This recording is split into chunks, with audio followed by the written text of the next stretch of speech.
Social media पर पिछले 2 दिनों से दिल्ली पुलिस की घटिया वीडियो सामने आ रही है। उन्हें देखकर ऐसा लगता है कि इंसानियत है ही नहीं। मोदी और अमित शाह को यह दिखाने के लिए कि साहब हम आपके सबसे वफादार और अंधे गुलाम हैं, दिल्ली पुलिस ने हक मांग रहे छात्रों के साथ वो घटिया काम किया है जिसकी कल्पना भी कोई इंसान नहीं कर सकता। किसी छात्र को जाकर सरेआम गाल पर तमाचा मारा जा रहा है, तो कभी प्रोटेस्ट में महिलाओं को हरास किया जा रहा है।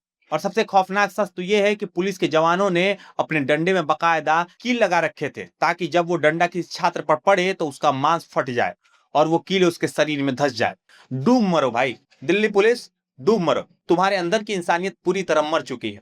अब दिल्ली पुलिस इससे पहले अपने आप को बचाने की कोशिश करे तो मैं एक बात साफ आपको बता देता हूं कि जंतर मंतर पर सुरक्षा व्यवस्था तय करने की जिम्मेदारी किसकी थी? आपकी। इस देश के छात्रों को जो तुमने चारों तरफ से बैरिकेड लगाकर रोक दिया, लेकिन तुम्हारे भेष में जो गुंडे छात्रों का खून बहा रहे थे उन्हें तुमने खुली छूट दे रखी थी। इसलिए जिम्मेदारी सिर्फ और सिर्फ तुम्हारी। दिल्ली पुलिस की आड़ में जो गुंडों का नंगा नाच दिल्ली की सड़कों पर हुआ था, उसने साबित कर दिया है कि खाकी वर्दी सिर्फ एक नकाब बनकर रह गई थी। जिन हाथों में कानून की हिफाजत का जिम्मा था, उन्हीं हाथों में आज छात्रों की हड्डियां और शरीर चीर कर रख दिया है। लाठियां चलाने वाले पुलिसकर्मी और उनके अकाउंट, कान खोलकर सुन लो, इतिहास हमेशा खुद को दोहराता है और समय का चक्र जब घूमता है तो बड़े से बड़े तानाशाहों का गुरूर मिट्टी में मिल जाता है। तुमने और तुम्हारी सत्ता ने जो किया है वो बेहद घटिया है। मासूम बच्चों को सिर फोड़ रहे हो और उनके पैरों में कांटेदार डंडे मार रहे हो। याद रखना, समय किसी को भी माफ नहीं करेगा। जब वक्त का थप्पड़ पड़ेगा तो तुम भुगतोगे ही, तुम्हारे अपने बच्चे भी तुम्हारी इस घटिया कर्मों का हिसाब भुगतेंगे।